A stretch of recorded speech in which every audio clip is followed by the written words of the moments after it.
गलियां नदी नालों का मंजर पेश करने लगी हैं। शहरियों को शदीद मुश्किलात का सामना है। मज़ीद जानते हैं कोटचट्टा से शाहिद खान की इस रिपोर्ट में।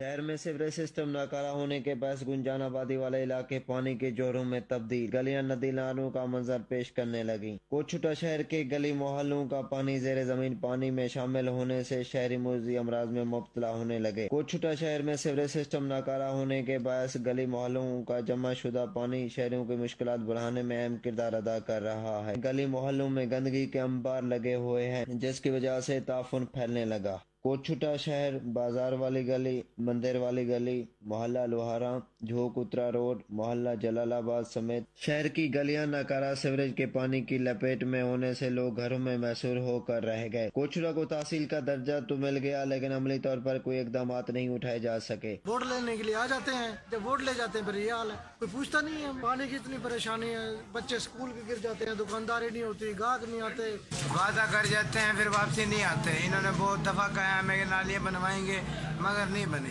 ये हाल थी पे बार बार एहतजाज दे इतना कोई नहीं आंदा। वोट गिनन सारे आए खड़े होने ते लोग जड़े नमाज वास्ते भी तंग हैं, रस्ता कहीं नहीं ना कोई टप सकते। कोटचट्टा को तहसील का दर्जा तो मिल गया, लेकिन अमली तौर पर कोई इकदाम नहीं उठाए जा सके। शहरियों ने वजीर आला पंजाब से फौरी तौर पर नोटिस लेने का मुतालबा किया है। कैमरामैन टीम के साथ शाहिद खान, 7 न्यूज़, कोटचट्टा। महकमे रेलवे की गफलत से खुश